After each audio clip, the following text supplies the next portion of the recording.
জিন, জিন জাতি কি? জিন বলতে কি আদৌ কিছু আছে নাকি নেই? যদি থেকে থাকে তাহলে সেই জিন জাতি কেমন, কেমন তাদের জীবনযাপন, এই সব কিছু নিয়েই আজকের এই ভিডিও।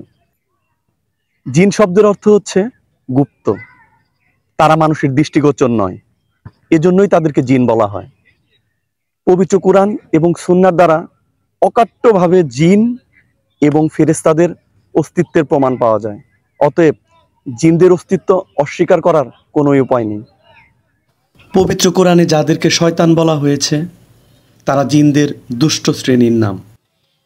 অধিকাংশ আলেমের মতে সমস্ত জিনই শয়তানের বংশধর।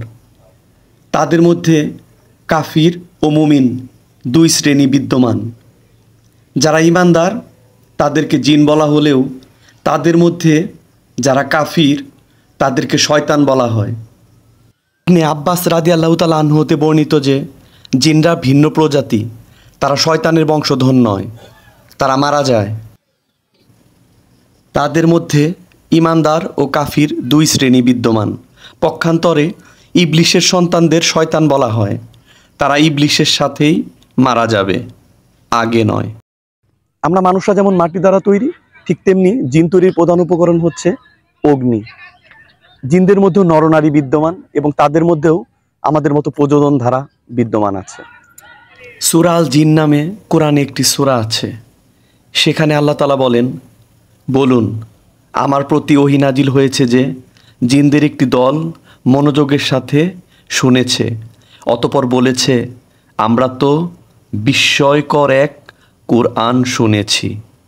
হাদিস শরীফের বিভিন্ন গ্রন্থে আছে যে এই ঘটনা তখনকার যখন শয়তানদেরকে আকাশে খবর শোনা থেকে উল্কাপিণ্ডের মাধ্যমে প্রতিহত করা হয়েছিল।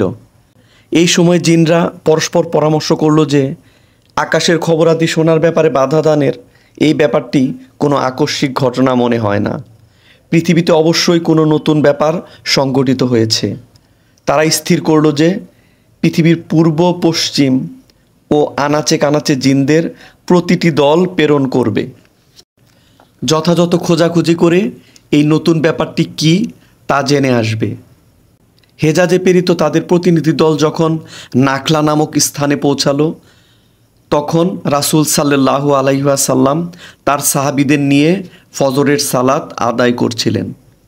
জিনদের এই প্রতিনিধি দল সালাতে কুরআন পাঠ শুনে পরস্পর শপথ করে বলতে লাগলো, এই কালাম আমাদের ও আকাশের খবরাদির মধ্যে অন্তরায় রয়েছে।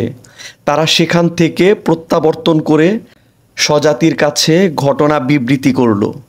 আল্লাহ তাআলা এসব ঘটনা সম্পর্কে কোরআনের আয়াতের মাধ্যমে তার রাসূলকে অবহিত করেছেন। এই ঘটনা প্রসঙ্গে আব্দুল্লাহ ইবনে আব্বাস রাদিয়াল্লাহু তাআলা আনহু বলেন, সে সময় রাসূল সাল্লাল্লাহু আলাইহি ওয়াসাল্লাম জিনদের উদ্দেশ্য করে কোরআন পাঠ করেননি ও তিনি তাদের দেখেনওনি, বরং তার কাছে জিনদের কথা ওহী করে শোনানো হয়েছিল মাত্র।